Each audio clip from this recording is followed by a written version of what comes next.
paper. Rice paper, despite the name, has nothing to do with rice or rice plants.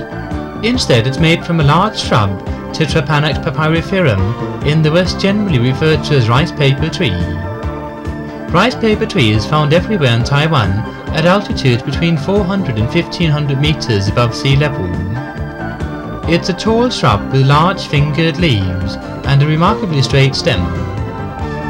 The special feature which sets the shrub apart and accounts for its extensive use throughout Chinese history is the soft white pith, which possesses a spongy, flexible quality. This pith has several different applications.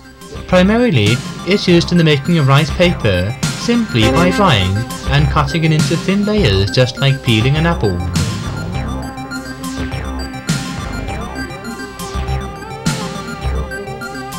The ideal growing conditions for the rice paper tree are forestry areas with high humidity, where taller trees provide shading through most of the day.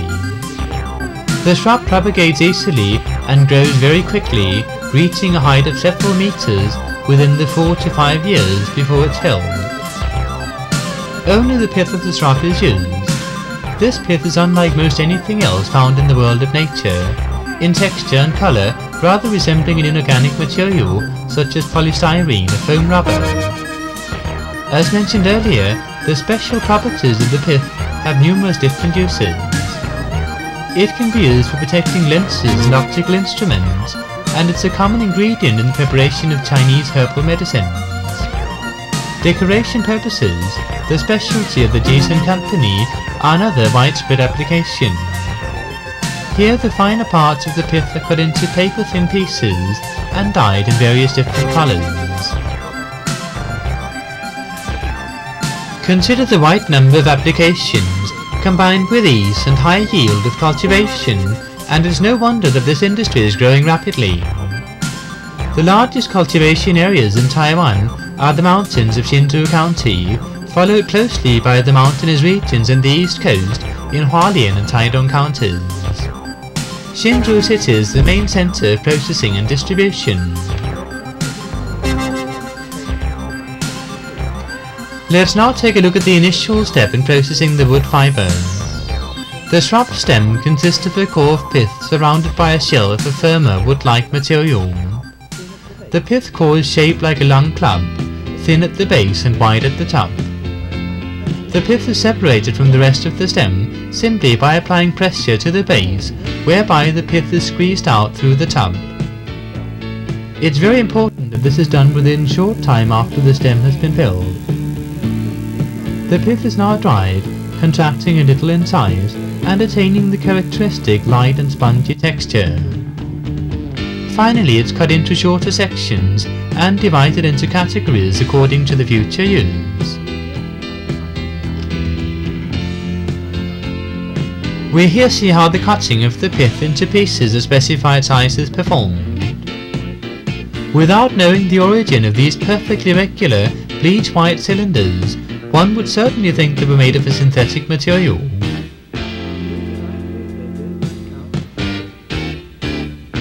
The use of rice paper goes back thousands of years. In fact, it was the first practical writing material ever developed by any civilization. Undoubtedly, many people would be surprised if they knew that rice paper, that symbol of ancient Chinese civilization, is made simply by shaving off in thin layers the dried pith of a common shrub, a task which we now see being done. Of course, it's very important to select good regular pieces of pith, the thicker the better. The fine, paper-thin shavings are generally between 10 and 12 centimeters wide and as long as the thickness of the stem permits. As you will see, the wood fibre after dyeing makes the ideal raw material for artificial roses, carnations and so on. Its soft, moist appearance making it almost impossible to tell if the flower is real.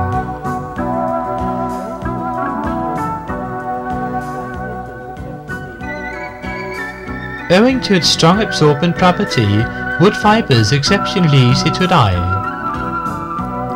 If only a small quantity is required, The recommended method is to fill a small container with water and then add dye stuff of the desired color along with a small amount of white emulsion for better fastness. Now mix the dye carefully and put in the wood fiber. Then remove it with a pair of pincers and allow it to dry before use.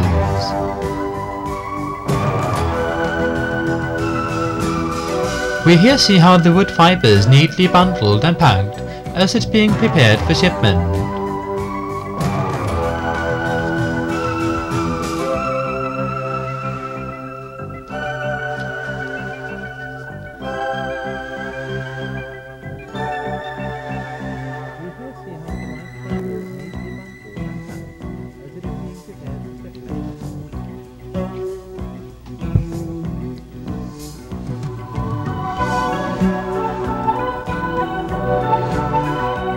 The products of the Jason Company span many different categories. In addition to wood fiber for decoration purposes, we also make paper for letter cards, for painting and for calligraphy. The texture and absorbent qualities of the paper make it ideal for these applications also, giving the painting or writing an almost three-dimensional appearance. Presently, our products all enjoy widespread popularity, and their excellent sales records have greatly encouraged our efforts at improving quality and production techniques.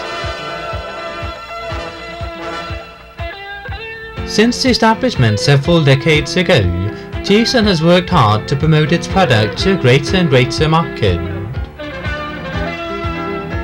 We are committed to keep alive and flourishing the ancient Chinese tradition of rice paper making and the fine artworks and handicrafts of which it makes an indispensable ingredient.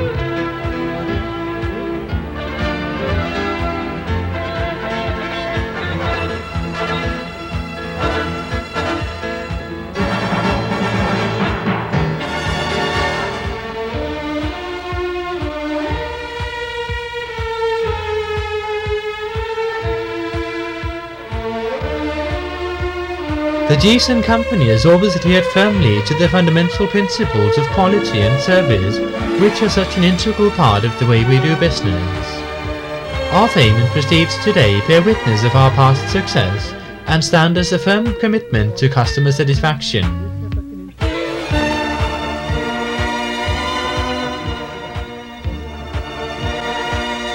We thank you for watching and sincerely welcome your comments and advice.